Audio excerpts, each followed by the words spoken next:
So we're talking rugby union and rugby league, the difference between the two. We're going to talk about rugby league. There is a massive game coming up here in Kent this weekend, up in Gravesend, between the London Broncos and Sheffield. Oli Leyland is one of the Broncos players. Oli, are you there now? Yeah, I think I'm here now. Can you hear me this time? You got me now, yeah. Nice to have you with us, Oli. Sorry about that. It was gremlins at our end, I think. First up, tell me the difference. Now, I'm a rugby union supporter. I've always, I'm Cornish. We were taught rugby at school instead of football, and thank God we were, quite frankly. But of course, rugby league didn't really come into it. It's always been rugby union. Tell us the difference between the two. Well, I guess the main difference is that you only have 13 players in rugby league compared to your 15 in union. When there's a tackle completed, you have to play the ball rather than go into a rock, which means it creates more of a fast-paced game. There's no mauling or scrums or line-outs, so all the bits, I guess, in union that slow the ball down and sort of create that more technical forwards game aren't in there. So it's a very much more quick-paced game. The ball's in play for 70 minutes, 80 minutes of the game rather than a 50 minutes game.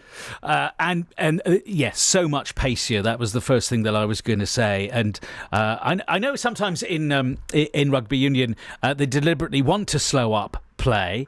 So how would you go about that in the league game, or does it not even get thought about? Well, I guess if you're winning, the way you kind of slow players, you can kick to touch. You can walk to a reset. There's sort of ways of slowing it down, but the whole point of it is that we want the ball in play as much as possible to give the best showcase for the fans.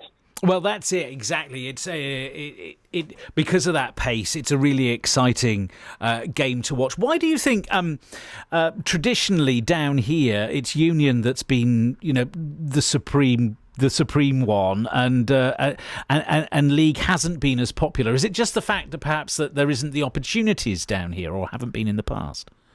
I think, well, obviously rugby league was born in Huddersfield, so I think that inherently it is a more northern game, and it does tend to be staying in its communities of where it was bred. But the opportunities in the rugby league scene in London is getting bigger, and we've got 3 teams in Kent now at junior level. Broncos are obviously providing a good pathway through for younger lads. I think we had nine academy lads against York in one of the games that were in the 17.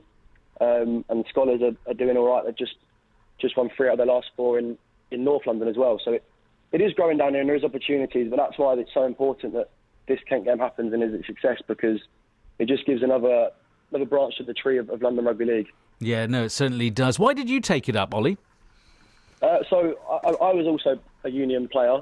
I was quitting union to play football when I was about 10 years old, and all the people I got on with at my union club were playing for rugby league in Medway at the time. So I went down to give it a try out, and I haven't really looked back since. What do you have a well, obviously you have a preference because it's the one that you play, but what do you prefer in league that as opposed to playing in union? I think just the speed of the game and the fact is that people would say it's a lot more physical of a game because of the lack of scrums, but the hits and the collisions are so much harder in league than they are in union. It's just that speed of the game, and the fact the ball's in play for 70, 75 minutes, and you're actually getting to watch 70 minutes of rugby rather than maybe a breakdown, and that intensity is just up the whole time. Yeah. Yes, as someone who goes and watch, I watch my local union team, which is Ebbsfleet Bulls, and when during the season I go to the home games if I can, if I'm not here working. But sometimes in the pouring rain, I can see the benefit of a much faster moving game. Yeah. That's for sure. Tell us about the game this weekend, because it's a massive one, isn't it? Yeah, it's a big one. We've had a pretty tough season so far. With a lot of changes going on, so we're just on the edge of that relegation battle. So it's a massive game for us to go in and get 2 points in a home game. We've been on the road for our last 5 games, and I just think to get back into a familiar surrounding. Well, it's not a familiar surrounding, but into a shorter journey, a local team with a lot of home fans, and hopefully a lot of new fans that will have a lot of enthusiasm for the game. will just give us that edge we need to go and get a result this weekend. Yeah, no, that'd be brilliant. And obviously, because you're talking to me, you're involved in some of the promotion for this game. You've got some schools involved as well, and I suppose that's going to be part of the secret of spreading the word, isn't it? Yeah, well, they've been very generous, the Broncos. They've given out 500 tickets for local schools and people involved in schools to get down and watch the game for free. I'm in Maidstone Grammar School tomorrow, where I was a student from the ages of 11 to 18 to do a session there and a bit of promotion there. So that'll be good to go and go back and see a few of my old teachers and get a few of the lads there interested and spread the word of the game. Brilliant stuff. I'm loving it. We're going to bring in your mum now. Oli's mum is with us as well, Paula, and she's involved in the Kent club, the Invicta Panthers. Hi, Paula. How are you? Hello, it's nice to be on the radio and speak to you all. I'm good. Nice to have you with us, Paula. Now, can I just clarify something first up? Which way round was it? Did Oli get you into the sport, or did you get him into the sport? Oh, I've a bit of both, I think. I was coaching. I was coaching at Maidstone Rugby Club. Mm-hmm. In fact, Oli's team at Union, which he continued to play alongside his league, and we just developed a passion for it and saw a need over the other side of Kent on the west side, west and south, where a lot of our players were coming from. So we set up our own club because we originally started at Medway, but a lot of our catchment were coming from sort of Tunbridge Wells, Tunbridge, Cranbrook, etc. So we started a new club because we felt that there was capacity for both for another club in Kent. And how many clubs are there in the county now? There's Bromley, ourselves, and Medway, and then obviously just over the border there is we have the Essex boys, and then we have the Brixton boys. Okay. From a coaching point of view, Paula, we've heard about the pace of the game. How different is it in view of coaching? What do you approach those training sessions from in a totally different way than you would perhaps a union training session? Yeah, absolutely. We in union we would always concentrate quite heavily on the set piece and the skill set around the ruck and the maul, whereas in league, we're looking very much at lines of running, developing ball skills. The skill set in terms of tackle, carry, and running with the ball, and the lines that you're going to take are much more intensive in league. So we spend a lot of our time concentrating on that and working through gameplay.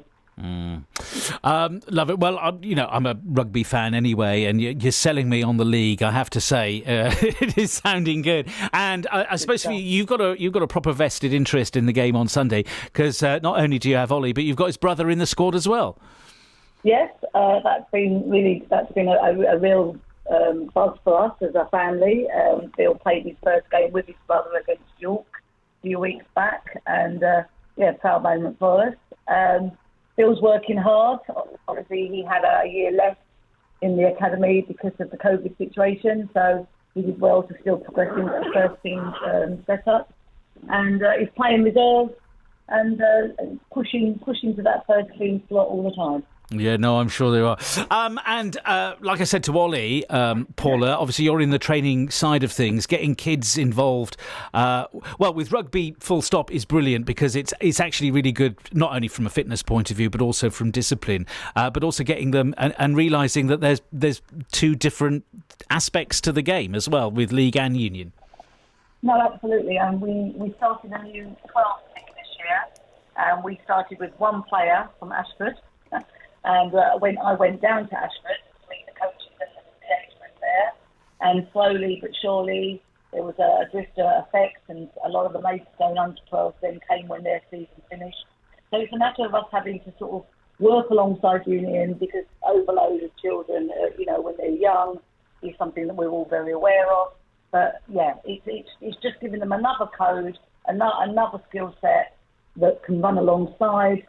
Bring their fitness up, improve their all-round sort of awareness of the pitch and the game, and make them better rugby players, really. Fantastic. Paula, thank you for your time, and Oli as well. And the game takes place on Sunday, 3:00 at Gravesend, Stonebridge Road. On the BBC Sounds app, on your smart speaker, play BBC Radio Kent, and on your radio.